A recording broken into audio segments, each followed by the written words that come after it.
want Mexico to pay for the wall? Thank you.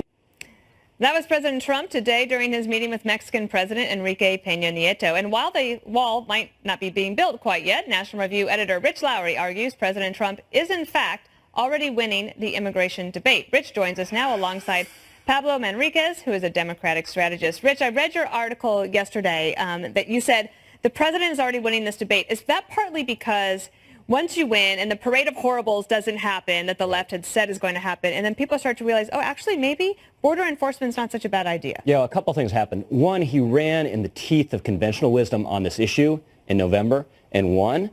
Two, he's shown if you just actually enforce our laws in the interior of the country, it has a radical effect on the border, where the border apprehensions have radically diminished because fewer people are trying to cross.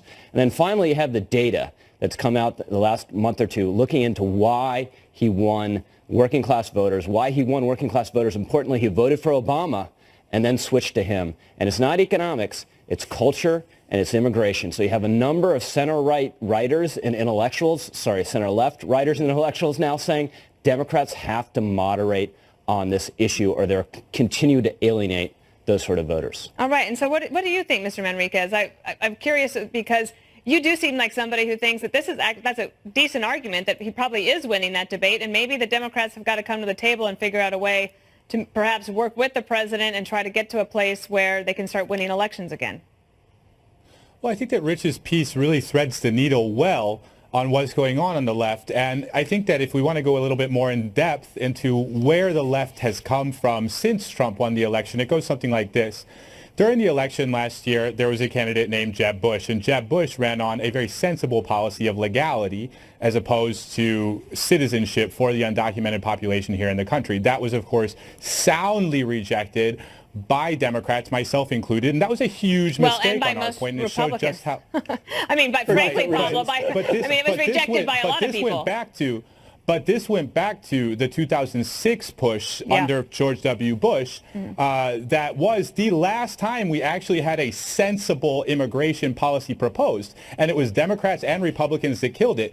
What we're doing right now with this push, and this is where I do disagree very strongly with Rich, is that the interior enforcement, while it's not, border crossings were already dropping big time, it's not making America any more safe. In fact, the more you terrorize these immigrant communities, the less safe America is becoming. So language like that, Rich, when he says terrorizing communities, I mean, is that what you're saying, that President Trump is winning on that debate? Because if you are dealing with the illegals and criminals and getting them out of the country, then why wouldn't you want to do that to try to make communities more safe? The problem. It's terrorizing people to deport people who came here illegally, many of whom, by the way, already had deportation orders against them. People to rip their families apart. Exactly. Well, this is why Democrats are so radical and out of touch on this issue. Most people don't think you should stay here. But if somebody rips your family apart, I appreciate the praise, but you're not allowed to come here illegally and set up your family here and assume you're going to live here without consequence. I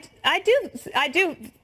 Personally, just have empathy for what you're talking about, right? You have families here now; and it's lots of families, right? It's not just your children, but it might be your uncle, your cousins, and their whole community is, at least in Colorado, even they have a hotline that says if ICE is coming, we'll call and try to prevent them from coming because they want to protect the families. And yet you have a country and citizens who are saying, wait a second, that wasn't right, and we're sorry for this problem. But there has to be some level of personal responsibility, Pablo. What do you think of that? Absolutely, and I think that the 2006 bill addresses personal responsibility. There are a lot of different ways that it addresses personal responsibility. If you have a job here and you're an essential American worker, you get a certain degree of visa. If you don't, then you have to go, get right with the law, line up, and so on. We have right now a broken immigration system. Everybody knows that. And I know that's like a sort of cheesy talking point that we've been doing for a long time. And don't think that I'm some sort of Obama cheerleader. I think you're right on that. Sure.